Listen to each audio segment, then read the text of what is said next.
Саламатсыздарбы, урматтуу көрүүчүлөр? Назарыңыздарда жаман абалда жакшы кабар издеген бүгүн 24 маалымат топтому.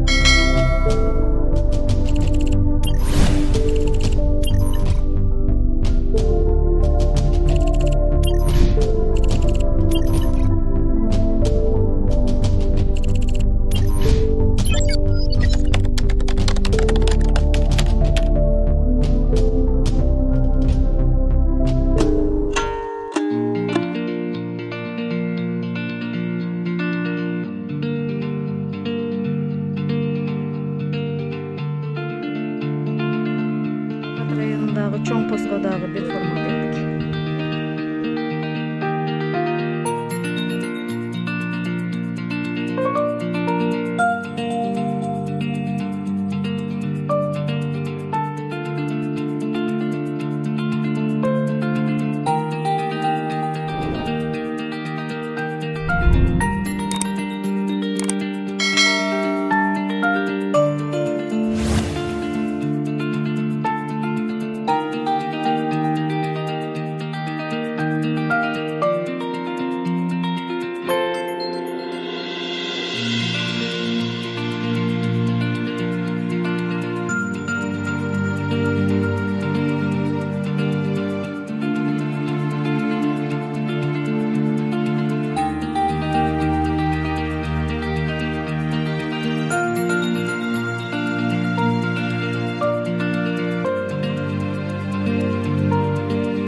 Assalomu alaykum rahmatullohi va barakatuh. Qirg'iz elim, bardingizlarning amanatlaringizlarni aldık. Jomart Bereshenkol fondu vardı, jardam berdi. Oşa fondga Allah razı olsun. Oşa jakta ejilerge, baykelerge, Qirgizistan elim, jerim bardingizlarga çoğun rahmat. Oşa kичинекейim hazır canımızga geldi inşallah. İçinin döş janan açıldı. Hazır jakşı Nurelçik. Kudayga şükür. Akırlık menen oňup keltat. Bardığınızlarga Allah razı olsun. Hiç oorubаңыздар. Allah subhanahu taala bul dünya ahiret bardığınızlarga yardam bersin. Bardığız beýişde birge bolalım. Assalamu alaikum rahmatullahi wa barakatuh. Урматтуу кыргыз эли, амансыздарбы? Бир канча күн алдын сиздерге жардам сурап аябай муктаж болуп, Нурел Сейитбеков инибиз кайрылган эле. Ошол инибизге чогулган акча ошо өзүнө жетип ашкандыктан, ошо 10 ай мурда Жомарт Берешенкол жамаатынын түптөлүшүнө себепчи болгон Эржигит Мусаев инибиз, мына ошол инибиздин азыркы абалда акыбалы бир аз жакшы, Аллахка шүгүр, Аллахтын жардамы менен. Аллахка чексиз шүгүрлөр болсун. Ушул инибизге да кайдыгер карабай бир аз жардам берели деп, жардам берип кетели деп чечтик. Мындан ары да башка муктаж болгон үй бүлөлөргө да кол суналы деп ниет кылып атабыз иншаллах. Жардамга муктаж болгон үй бүлөлөр аябай көп. Калган сумманы дагы ошолорго бөлүп берип, ошолордун дагы муктаждыгын жеңилдетип, ошолорго дагы кол сунабыз иншаллах. Мына азыр ошо Эржигит инибизди зыярат кылып келдик эле. Аллага шүгүр, жатат. Салам алейкум Эржигит. Салам алейкум. келип коюп го. Дары дармегине бир аз жардам болсун деп чечтик. Ушул азыраак сум алып келдик. 20 000 сом. Ошону эржигиттин лечениясына иштетип коюңуздар. Assalamu alaikum tuğanlarım. Cemaat Berişenko cemaati sizlerle Allah'ın razı olsun. Bugün baktığımızda işinizde birleydik. Allah жақсы Құдайға шүкір. Allah жардамын sizlerin duanızlar beni babam жақсы olup gelecek.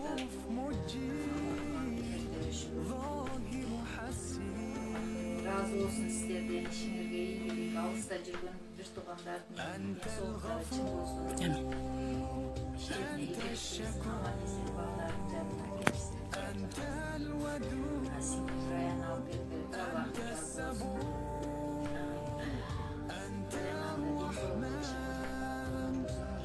Amin, amin Ece, amin. Amin, amin. Sizlerдің аманатыңыздарды жеткирдик инебизге, иншаллах. Ондан ары дагы ошо бүгүнкү бара турган жер бар, жардам бере турган жер. Азыр ошол жака кетебиз. Эржигит, ассаламу алейкум. Ассаламу алейкум. Пока-пока. Мен кеттим. Колун көтөрүп коюптмун. Өзүм араны жүргөндө да койбойм ба? Аска. Bismillah.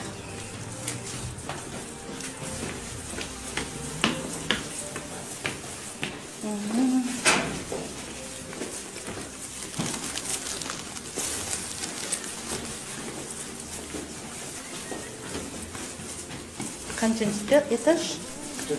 4. Жақсы.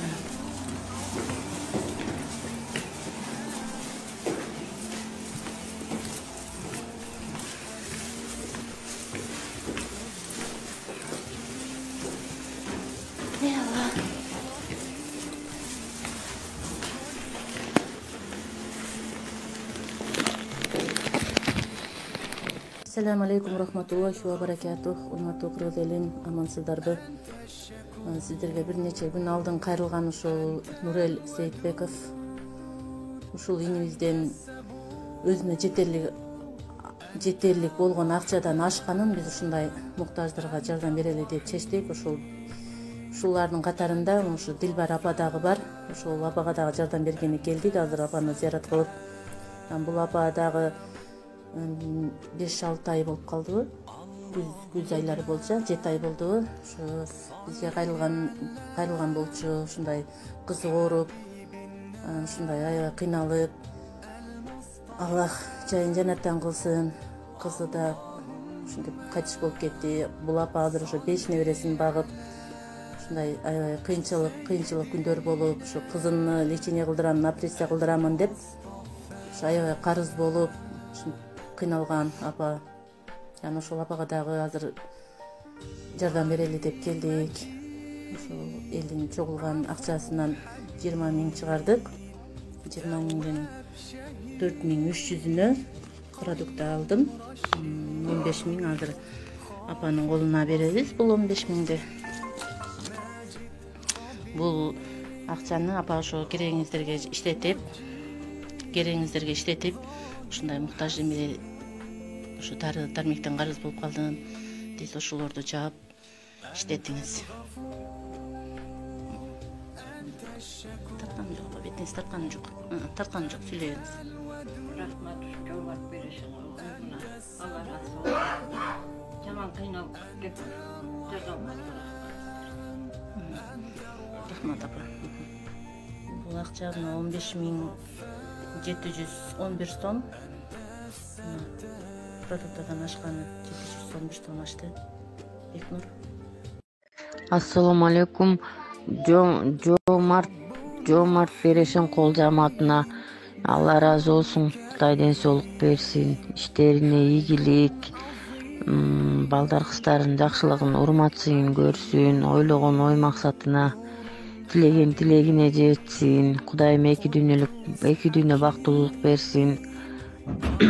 Бүгүн мага түштү берген неңер акчаңар. Кудайым буйруса эртең менен банктан алам.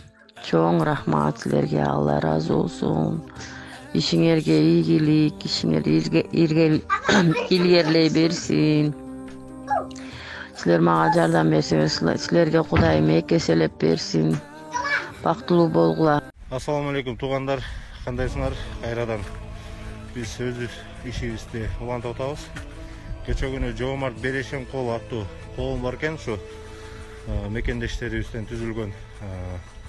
Ошолор ушундай оор күндө бир аз болсо дагы бир туугандарга жардам берели деп продуктуга акча салды эле. Бул жерден азыр 2 машинага ылайыктап продукт алдык. 30 үй бүлөгө азыр продукт алдык. Өзүм ташып, экинчи машинабыз бул жакта аракет кылып атабыз. Эми Кудай буйрукса, бүгүн өзлөрүнүн ээлерин алып барып беребиз. Кыйналып аткан үй бүлөлөр көп экен.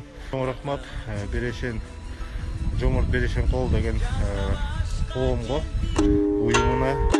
Бүгүн республикалык штабта президенттик аппараттан Алмаз Кененбаев отурат. Кубатбек Боронов өкмөттөн отурат. Өкмөт өкүлдөрү бардыгы бар. Жогорку кеңештин депутаттары отурат. Бир үн каткан жок да. Бир үн кат коюшкан жок. 5тен 1 калктын сыртта жүрөт. Келе албай калганы канча? Турцияда 300 адамыбыз бүгүн зар ыйлап отурушат. Ичинде мына байланыш отурат. Бүгүн эле жаңы эле байланышты. Ооруп аткандар бар. Төрөйм дегендер бар. Россияда, Новосибирскеде жатат, Оренбургда жатат, Москвада жатат, Шереметьевода жатат. Канча адам бар? Республикалык штабтан бир адам чыктыбы? Бир адам чыгып айттыбы, айланайын, белиңерди бекем буугула. Москва рейс болбойт. Болгон акчаңарды ченегиле, 1 ай чыдагыла деп айтып коюш керек да, жок дегенде. Новосибирск 11-апрелде учуп келесиңер, чыдагыла. Турция мынанча күнү келет деп айтыш керек да. Жок болуп атпайбы?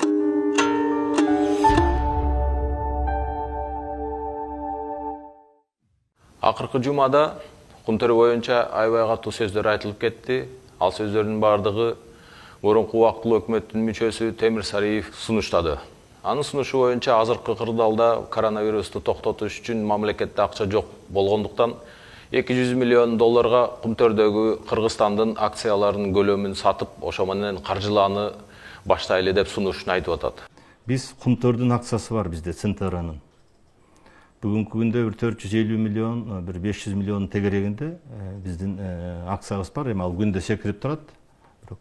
Ошонун бир 200 миллион долларын акцияны биз сатышыбыз керек. Сатып аны накталуу акчага кайрыш керек да, алып келиш керек доллар менен. Аны улуттук банкка коюш керек. Анан ушул акчаны биз керектөөгө жумшашыбыз керек.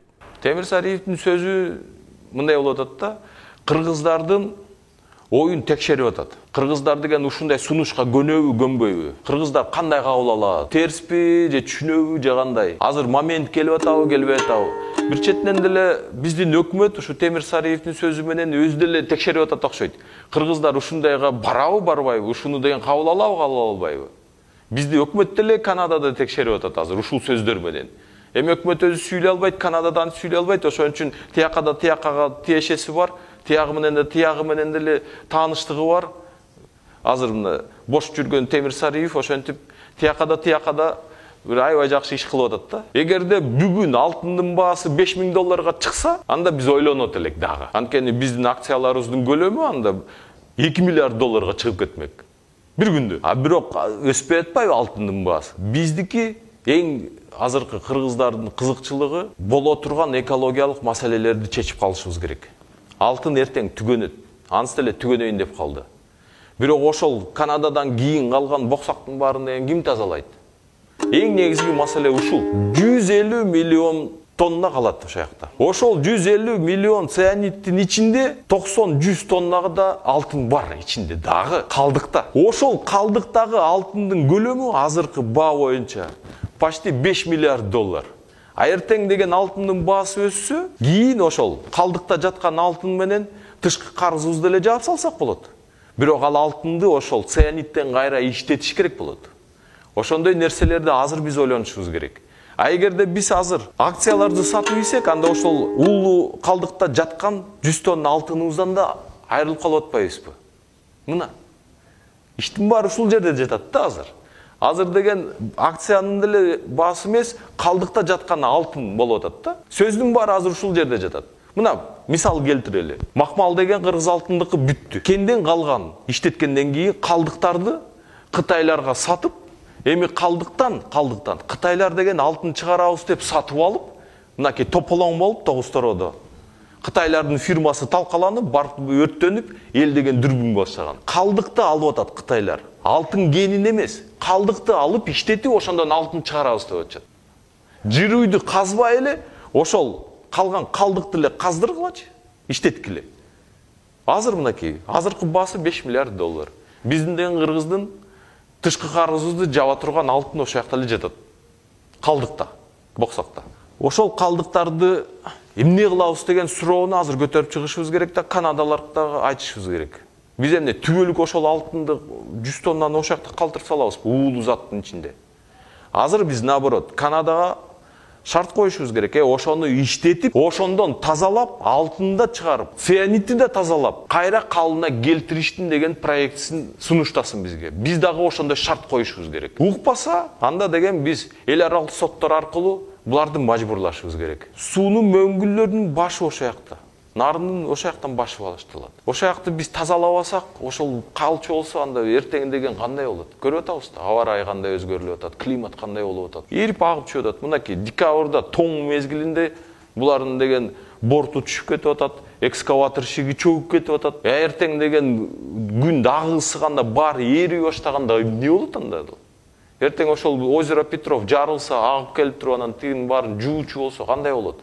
Ошолордун бардыгын азыр биз ойлонушубуз керек. Кыргыздын келечеги үчүн биз деген кумтөрдү сатпашыбыз керек. Кайра тескерисинче ушул шарттан пайдаланып калышыбыз керек дагы, канадалыктарга өзүбүздүн кызыкчылыгыбызды түшүндүрүп, мажбурлап, ошол деген калдыктарды кантип тазалайсыңар деген маселени коюшубуз керек. Калына келтиребиз да, рекультивация жасаш керек. Ошонун бардыгына тигилердин деген шайы кандай экенин көрүп атабыз. Алар эптеп качыш керек да бияктан. А эгерде сатып ийген болсок, анда бүттү. Тигилерди деген да качырдык деген эле сөз.